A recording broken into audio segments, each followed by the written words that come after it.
C'est bon, c'est bien la mienne. Bonjour donc à tous. Donc, mon intervention vise bien à vous présenter l'axe eau et biodiversité du plan Rhône-Saône 2021-2027.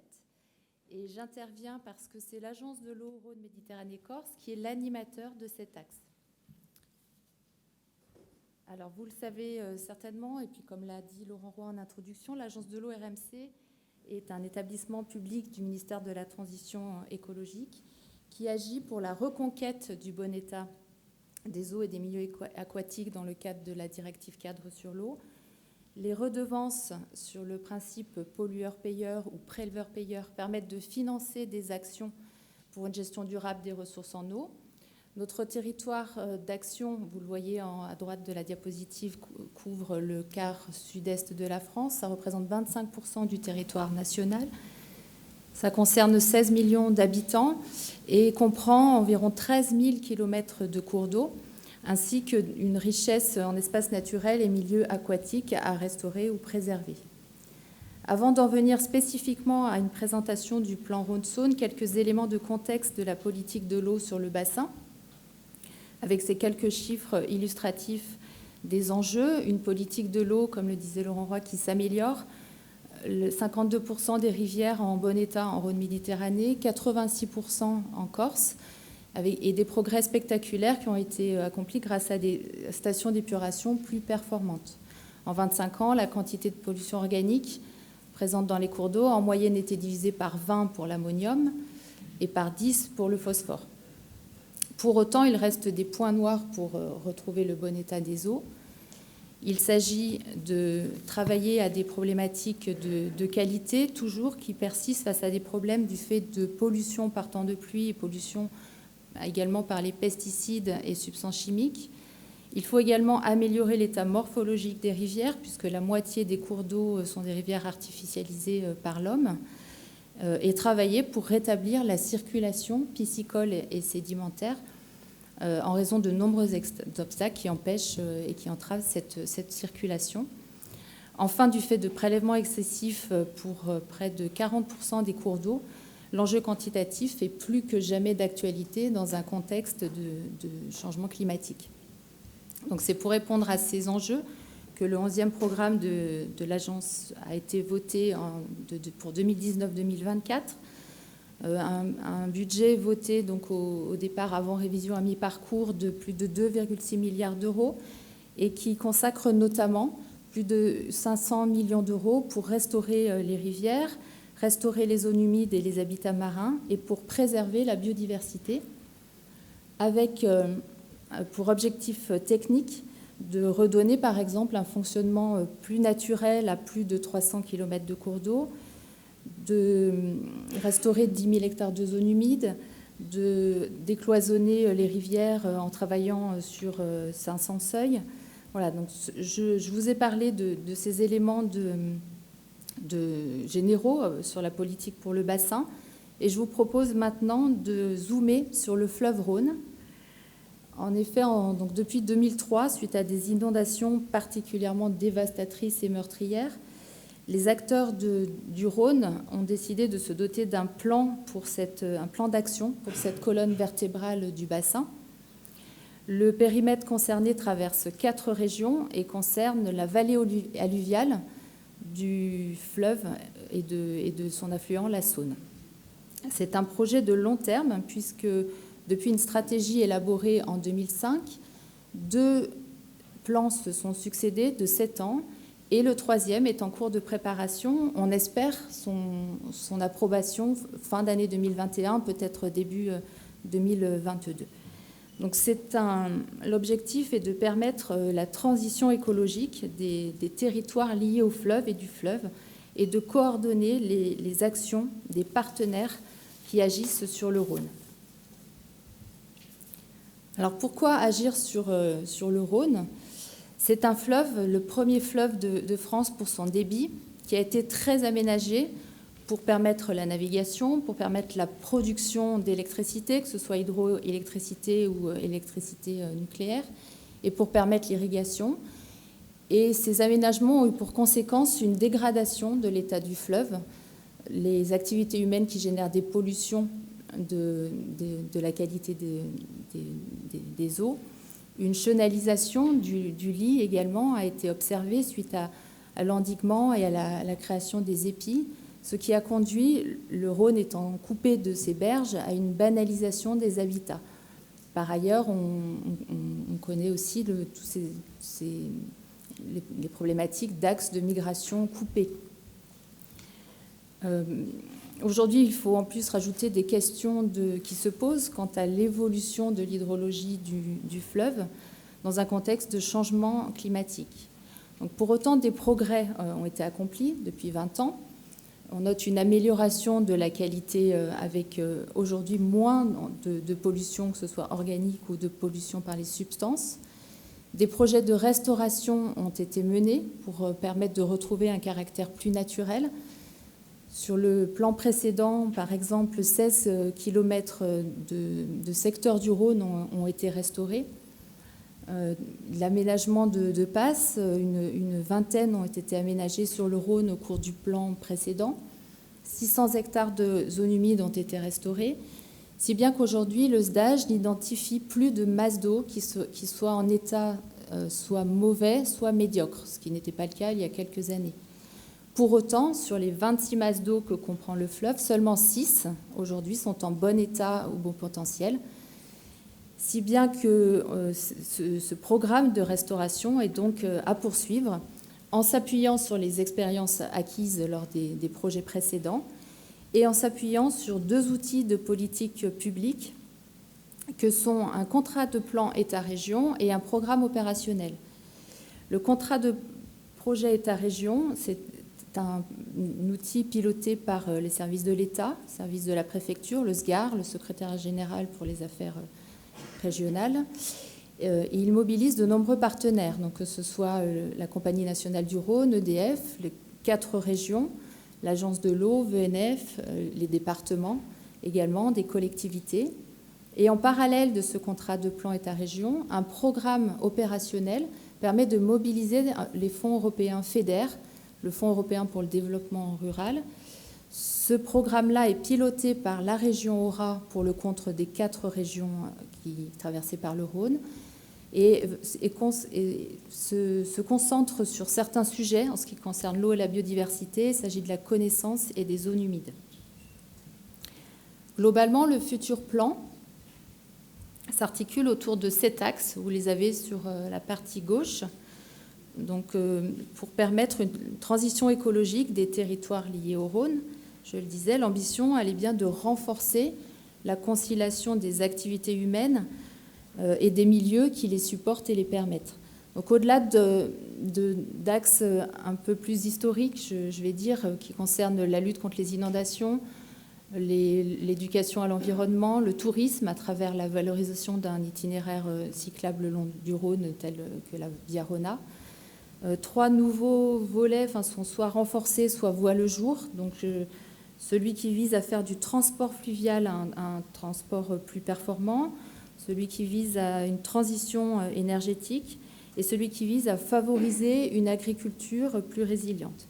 Et toujours, donc cet axe important pour lequel l'agence est animateur, l'axe eau et biodiversité, qui est l'axe pour la restauration écologique du fleuve et qui comprend 7 volets. Un volet connaissance, un volet continuité, un volet morphologie, un volet zone humide et annexe fluviale, un volet trame turquoise et espèces, qui est un volet nouveau qui apparaît, un volet ressources et un volet toxique. Donc je vous propose de vous les présenter rapidement.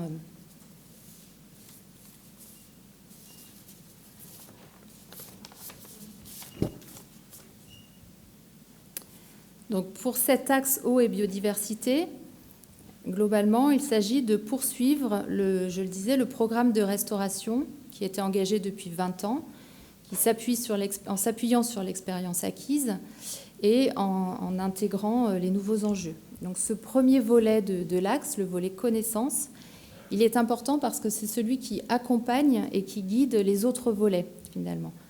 Je peux citer par exemple le programme d'observatoire des sédiments du Rhône, le programme RENECO qui suit les projets de restauration et analyse leurs effets, des manifestations telles que East River qui permettent le transfert de cette connaissance vers les gestionnaires et puis également permettre un rayonnement international de ce qu'on fait sur le Rhône.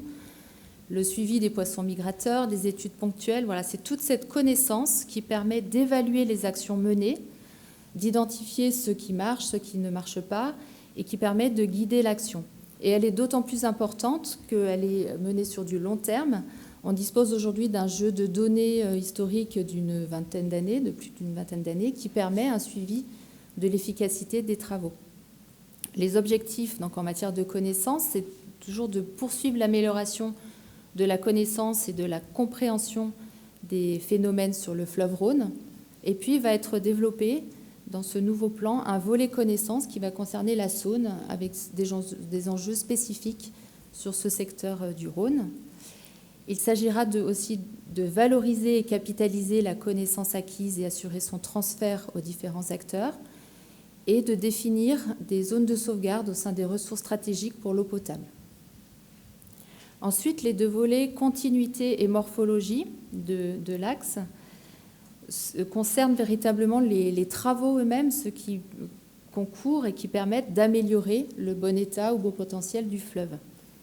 Donc, ces travaux sont, pour ce qui concerne la continuité, par exemple, vont consister à la mise en place de passes pour les ouvrages liés au classement liste 2, plage et pommiers, les ouvrages apron, les ouvrages lagunes. Le volet morphologie, quant à lui, concerne les actions de restauration dans le cadre donc, du stage et du programme de mesure. Ce sont des travaux principalement qui sont portés par la Compagnie nationale du Rhône, à qui l'État a délégué la gestion du Rhône, mais pas que. Il y a aussi des partenaires tels que EDF, VNF, et puis d'autres partenaires, dont des structures gémapiennes tout le long du Rhône. Je peux citer tout à l'amont le syndicat du Rhône ou tout à l'aval le CIMADREM, qui vont également porter des projets de restauration. En termes d'objectifs de chiffrage concret, donc ce sont 11 ouvrages sur le Rhône qui sont ciblés pour être rendus franchissables, accompagnés du suivi de l'efficacité de ces passes. Il s'agira de finaliser un plan de gestion sédimentaire du Rhône et également de restaurer 17 sites, donc que ce soit des sites de vieux Rhône, des Launes, ou bien de dynamiser des marges alluviales.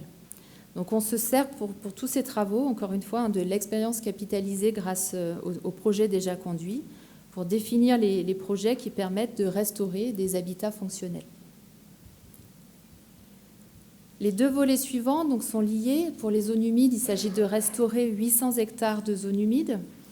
Et le volet trame turquoise et espèces, lui qui est un nouveau volet qui voit le jour et qui vise véritablement la mise en place d'une stratégie d'action pour la reconquête d'une biodiversité aquatique et terrestre, avec une réflexion à mener véritablement dans la durée du plan pour mettre en place et acter cette stratégie, tout en s'appuyant sur des projets déjà en cours, la restauration de frayères, des actions en faveur de l'apron, la lutte contre les espèces exotiques envahissantes, les poissons migrateurs, et aussi donc, en s'appuyant sur des travaux de reconquête de la biodiversité, notamment issus des projets de structures partenaires, des projets financés dans le cadre d'appels à projets biodiversité que l'Agence de l'eau lance chaque année, ou des projets tels que les paiements pour services environnementaux que l'on développe avec les agriculteurs des territoires liés au Rhône.